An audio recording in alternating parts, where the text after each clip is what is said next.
everybody outside of Essex County that Essex County is that gem. You know, it's been that diamond in the rough. And this young man is the person that polished it off 24 years ago when, we were left as a junk bond community. And he has raised the awareness of Essex County across the state of New Jersey, and I dare say the length and breadth of the United States of this America. And 23 years later, ladies and gentlemen, I think there are municipalities that want to come into Essex County. That they know that when they make an investment in the budget, that Joe makes an announcement on Monday, and on Friday we are having a ribbon cutting, and it's not for him, but it's for your children's children. That when he brings people together who may be on opposite sides of the aisle, that he's doing so for the purpose of the residents who will continue putting Essex County first. That when he makes a commitment, it's with purpose, it's with power, and it's with passion. And that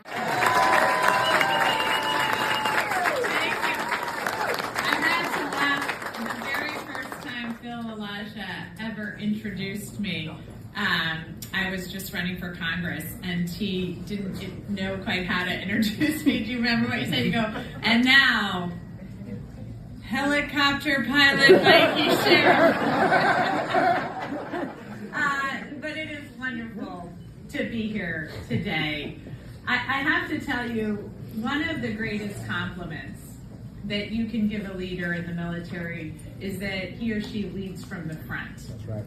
Because that's a tough place to be. To take on that risk. To make sure that the people behind you are safe, so you are leading from the front. And there is nobody that is more emblematic of that than Joe DiVincenzo. He leads from the front. He takes on the fight. He truly is a leader, and I see it in everything he does.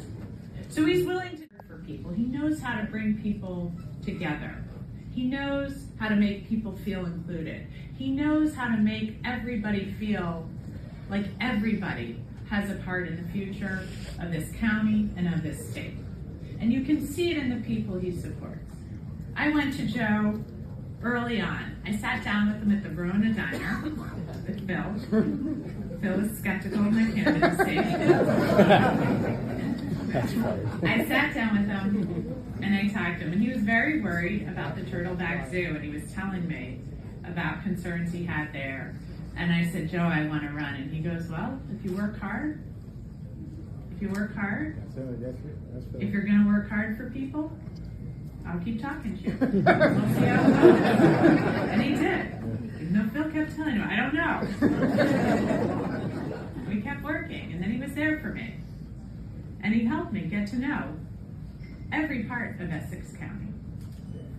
And he held me along the way. And then when I came to him a couple of years later and said, Joe, I'm going to run for governor, he said, I'm going to support you. And he was the first person to say that. I supported her early on, okay? I didn't have a press conference to say I supported her. What I did is one better. Every place I traveled, she wasn't even there. I said, Mikie Sherrill's going to be the governor.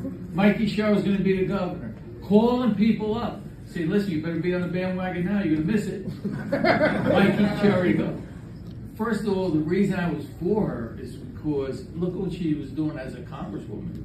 I know when I was there as a county exec, she was there during COVID. She was there during the food distribution.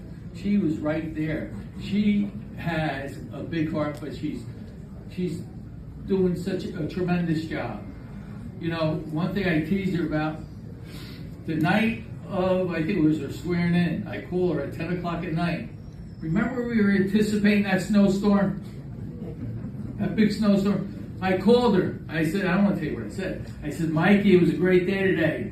But if you don't do this on Sunday, that's where you'll be remembered as. But I didn't have to tell her that because she has a good staff. And she was already on the case. And he'd already told them that too.